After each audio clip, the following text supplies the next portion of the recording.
Selamat datang ke Nasi's Kitchen bersama Lepak. Resipi kali ini ialah kek butter marble pandan. Sangat sesuai dihidangkan untuk hari raya nanti ataupun untuk berbuka puasa. Dibuat dengan 100% mentega tulen. Tanpa berlengah lagi, jom kita ke dapur.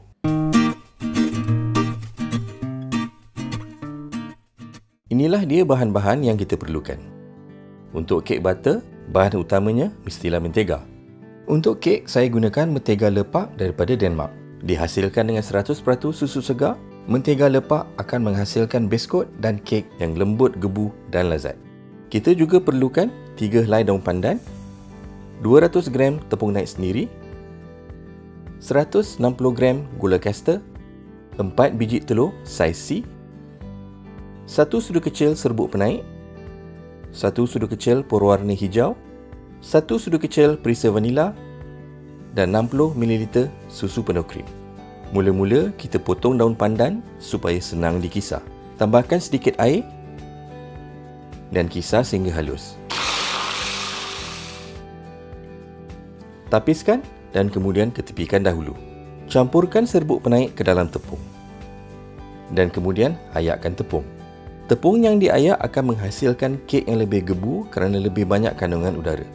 Kemudian gaulkan dengan pemukul telur atau whisk seperti ini untuk pastikan serbuk penaik sekata di dalam tepung. Sebelum kita pukul mentega, potongkan seperti ini supaya lebih mudah diputarkan. Pastikan mentega dilembutkan dahulu. Untuk putarkan mentega, saya gunakan hand blender seperti ini kerana lebih mudah dikawal. Lecekkan dahulu dan putarkan perlahan-lahan.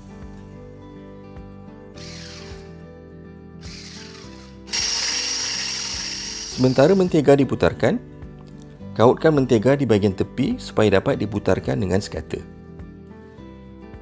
Teruskan memutar mentega sehingga kembang dan warnanya bertukar menjadi pucat. Proses ini akan mengambil masa 5 hingga 6 minit bergantung kepada mixer yang anda gunakan. Kemudian tambah gula dan putarkan sehingga sebati.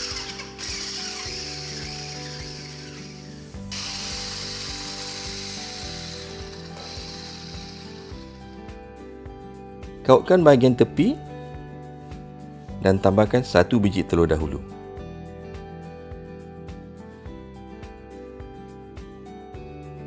Putarkan sehingga sebati. Telur tidak boleh dimasukkan sekaligus kerana akan susah untuk menjadi sebati. Pastikan telur betul-betul sebati dengan mentega dan gula. Ulang sehingga ke-4 biji telur telah dicampurkan.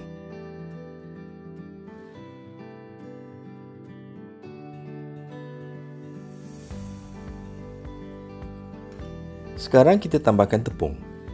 Masukkan 1/3 dahulu. Jangan masukkan ke semua tepung. Gaulkan perlahan-lahan dahulu sebelum diputarkan pada kelajuan sederhana sahaja. Putarkan sekadar bahan-bahan bergabung. Kemudian, tambah 1/3 daripada susu segar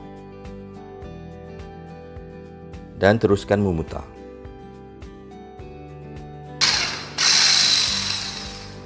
Ulang sehingga kesemua tepung dan susu telah ditambah. Masukkan perisa vanila bersama dengan sukatan tepung terakhir.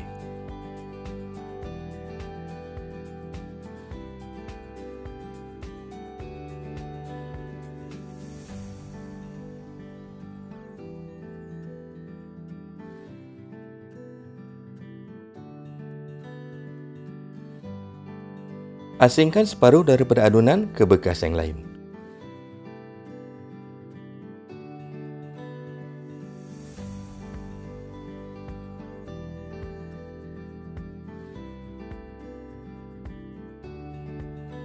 Tambahkan pewarna hijau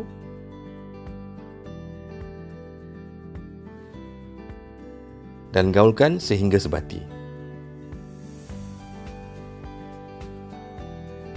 Jika suka lebih hijau, boleh tambah lagi pewarna.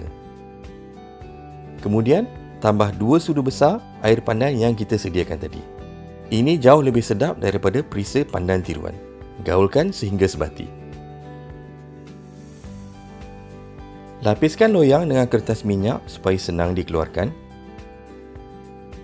Dan sapukan juga mentega pada loyang. Masukkan adunan berselang-seli di antara perisa vanila dan juga perisa pandan seperti ini.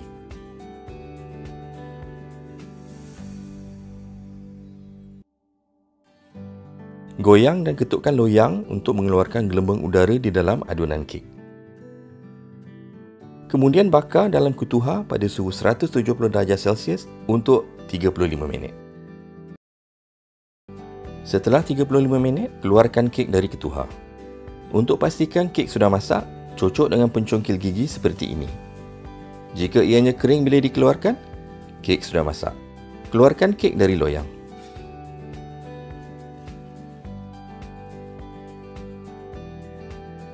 Kek butter marble pandan siap untuk dipotong dan dihidangkan. Rasa kek butter banyak bergantung pada kualiti mentega yang digunakan. Oleh itu, saya gunakan butter lepak. Lembut dan gebu dengan rasa butter yang menyerlah. Selamat mencuba.